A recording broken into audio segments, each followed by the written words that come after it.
Top 5 rogue decks for the month of April, and somebody's going to go, this isn't a rogue deck, Robbie. It's like 11 through 15 out of the top block. It's rogue. Don't bet 30% of you that have not smashed the living crap out of that subscribe button. Smash it so you guys don't miss out. More awesome content. Starting this video off is going to be Dark World. Oh boy. Months ago, everybody said that there's no way Dark World... No way Dark World's going to be meta out here.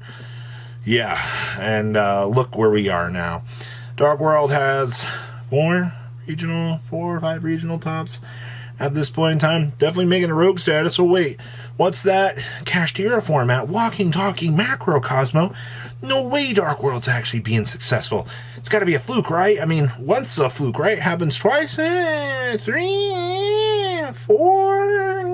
You kind of got to start to wonder at this point in time. So what makes Dark World strong right now? Well, danger cards, pretty good. Skill drain, incredibly good. Like every other deck in the room, it gets access to evenly matched. So you can blow up your opponent's field with evenly, and you can set up a full Dark World combo. Shock face. And also, nobody knows what the choke points are on Dark World. Sorry to tell you that. From the vastness of comments I get from Dark World players that show up on my videos, they tell me that this deck is very, very broken. It's just they haven't had the chance to be successful with it yet. But to be perfectly honest with you, I still think that the deck has a lot of brick issues. And because of a lot of those brick issues, it still is not exactly the greatest place out here to be. So, hey, if you got some Dark World structure decks, you have some danger cards on the side, and you kind of want to play this format, you can do so. Are you expected to win every match? You know, free chicken tendies all day long? No, that's not going to be the case. But what I will tell you is it's different than Trap Tricks. No, Trap Tricks is better, so why wouldn't you just play Trap Tricks at that point? But whatever. Next up is Tron. Oh boy. So Tron actually has gotten a couple of tops out here as well right now. What's led this deck to be successful? There's no buy steals in the format. All right, that's always going to be my first big thing that I look at some of these decks. I just got to be like, there was no buy steals in the format. That means that they can do full Alpha Thuban, you know, Zeta Altanin, banging your mom out here. The deck gets all of its free responses. Now, it also has the Magician, Black Chaos, and Max, I believe, is the go-to ritual monster that I've seen from a majority of these lists as of late. Very, very, very solid. I do love what this deck can do, and once again, I mean, I don't think players really have a solid idea of what to do against this deck. Once again, it's not like we didn't just have a format with this, but Yu-Gi-Oh! Players' ability to remember how to play against decks is literally just like watching a gerbil, you know, like fall after being like, what's going on here? Why are we not being successful? I don't get it. I don't think a lot of other people will either. Also, to be fair, Mu Beta Fafnir for your ritual summons, for whatever of the effects that you're going to be bringing out, whichever ritual monster you're going to be fulfilling for your effect, or if you're going to be focusing on the Amorph Factor Pain build, that is another variation of the deck. You kind of pick your ritual toolbox and go, and by, I mean, you also get access to Lancia. Do not underestimate how good Lancia is this format. I think the fact that this deck can actually troll your opponent with Lancia actually makes it a way scarier deck than a lot of the other variants that we've seen out here.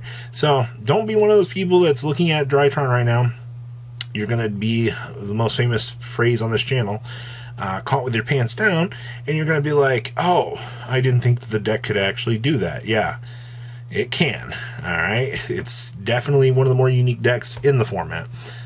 Flounderies. Do you know the amount of people out here that had the absolute audacity to just go around and say, Flounder's dead. No way it's ever going to top again. The Barrier Statue was the card that made this deck what it was. They shouted from the top of the rooftops out here that this deck was absolutely dead. Does it have the tops that it did in previous formats? No. But if you don't know how to play around NPen, you are dead. Alright, the fact that NPen is still the stupidest good card in Yu-Gi-Oh!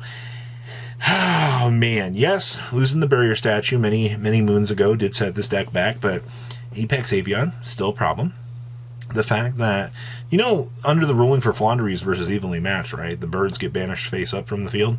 I bet you didn't know that ruling. All right, that's one of those, because the card text overwrites the active state of the game, and the cards say when this card leaves the field, which it would be banished face up. So all your birds do effectively reset back to the banished pile face up. That's kind of relevant about 1 or 2 matchups, maybe not every single matchup, but I just wanted to give a shout out here to that because I didn't think Yu-Gi-Oh players actually know that ruling. It's a very interesting one. But what else is really putting Flounder on the map? I mean, let's keep a map on the map. M-Pen, Apex Avian. Just consistency. Also, the interruption play through the opponent's turn, being able to tribute your opponent's monster. That's a big one. Let me tell you, watching your monster get tributed by your opponent's cards is some of the most annoying crap in the world. All right? It really is just a giant annoyance, but Flounder's definitely calmed down. Next up is actually Marincess. Now, this actually fits the bill for being like one of the top rogue contenders out here, because Shannon Long has put this deck on the map. I think Shannon has three to four tops alone in this format with Marincess. Not to say there hasn't been a couple of other duelists out here that have had success, but Shannon has been the go-to household name to put Marincess on the map, strictly because people don't know how to play against the deck. Is that all everything is on this list? They've either forgotten how to play against the deck, or they absolutely have no idea how the interactions work. I blame a lot of this on a lot of being unaware of this, because if you don't know, choke points always will be important, and Marincess literally is no stranger to that. Now, also, nobody's really playing Cosmic Cyclone. Actually, the only deck that I think is even playing Spell and Trap removal right now that I have seen has been Kashtira, and it's been Cosmic Cyclone. So technically, Cosmic Cyclone in Kashtira does give them an out to the field spell, but looking at everything else in the top cut of this, I don't think hardly anybody's playing any Spell and Traps removal. Yeah, maybe Harpy's Feather Duster here and there, but it hasn't been a huge representation. Everybody else is just kind of, playing the outs to what they feel appropriate. But Marincess, one normal summon effectively is full combo. You can set up multiple draw power. You can set up Aqua Argonaut for your negates. I believe you also get access to Gozen Match, Stealth Kraken if you're playing that variant, which thank you, Sharks, for also giving us access to that. Outside of that, I think that's honestly the Marincess experience. Big boss monster. Now the Kaijus have entered into the format, though. I do believe you will see a little bit of a cutback on this deck, but that's not to say that the deck still isn't an incredibly good option in the format. Now, I also can't believe I'm about to say this. Your last rogue contender is Plunder Patrol with Runic. Now, take a moment to process that, because as of this point in time, I believe that this has one YCS top, and I think it has two to three regional tops. Now, regular Plunder Patrol also is up on this list. I mean, it's some sort of variation of Plunder Patrol, but Plunder Patrol Runic has been doing things. That's such a strange thing to say.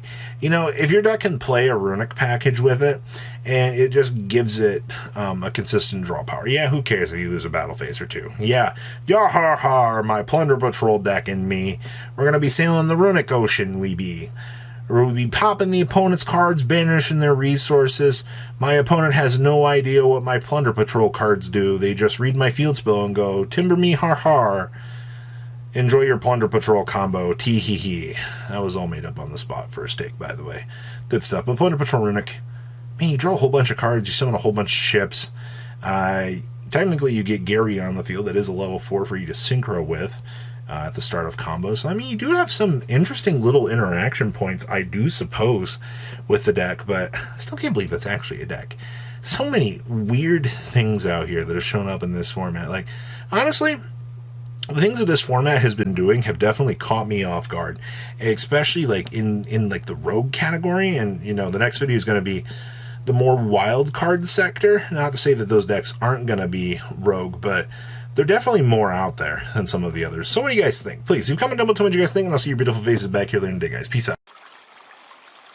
Patrons. Thank you.